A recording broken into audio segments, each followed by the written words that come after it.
Sporty, are you ready? Yes, I am. Sporty King, the greatest Sporty King. In May 1994, when I started my entrepreneurial journey, I said I wanted to be the Muhammad Ali of motivational speaking. By August of that year, I realized that Ali was the Sporty King of boxing. I don't know if you're smiling at your screen right now, but ask yourself this question. Who's the me of what? You see, I realized I don't need to be the greatest. I need to be the greatest me. Greatness is about being who you are. You will always and only be successful when you choose to be yourself. Please whisper these two sentences to your screen for me. I don't need to be the greatest. I need to be the greatest me. And let me tell you, I didn't always want to be me. When I was 8 years old, I wanted to be Jerry Lilly. We were the same age, but Jerry is a bully I grew up with. Back then, we didn't call it bullying. We called it being popular. He was popular with the girls. I once stopped liking a girl because I found out that he liked her, and I knew I couldn't compete with him. He was a sharp dresser. There was a time when he laughed so hard at an outfit I was wearing that I decided never to wear that outfit again, which was real inconvenient for me because it meant I had to wear another outfit again sooner than I'd planned. Then he laughed at the fact that I didn't have the wide variety that he had. And I wished I had. He was a good basketball player, confident, and he could fight. Actually, as is the case with most bullies, he didn't need to fight. He was popular. I remember the day I stood up to Jerry, and it changed my life forever. That day, I moved from the want for being popular to the need for being respected. We were playing a game called Catch One, Catch All. One person is it, and he doesn't have to close his eyes, but he does have to count to 20 while the rest of us scatter to find a place to hide. The object of the game then becomes for the person who's it to catch one person who then helps him catch all who were playing.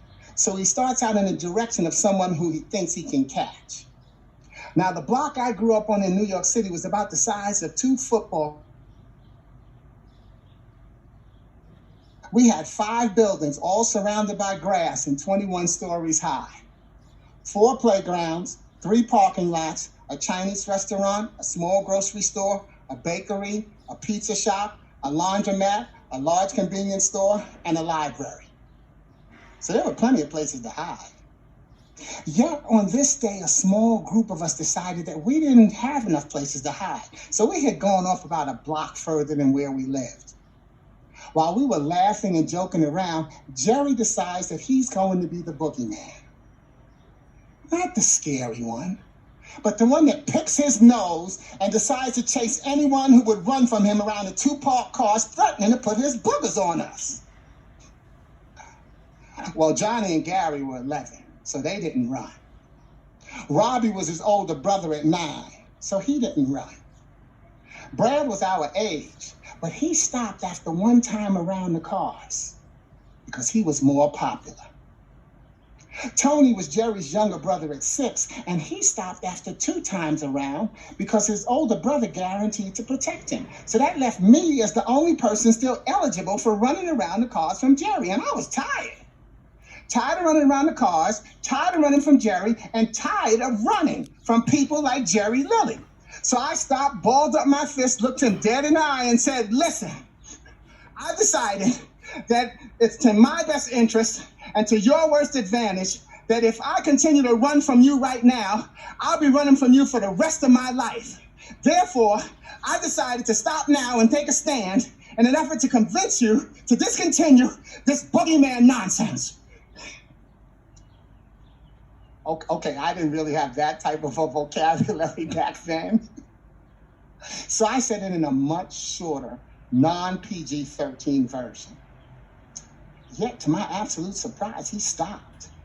And the scene shifted from the frozen stares on the faces of the other 5 guys to slow motion tennis as they looked at me, then Jerry, then me, then Jerry, then burst into laughter and amazement. And talk about a group of guys who couldn't wait to make that 1 block dash to report that I had beat Jerry's ego down to where he decided to discontinue the boogeyman nonsense. And think about the long, slow 1 block walk for Jerry. I didn't want to be Jerry Lilly in those moments. In fact, I was pretty excited about being me. I had just beaten up one of the most popular guys on the block without throwing a single punch. And I had a new respect within the 5 buildings and a different type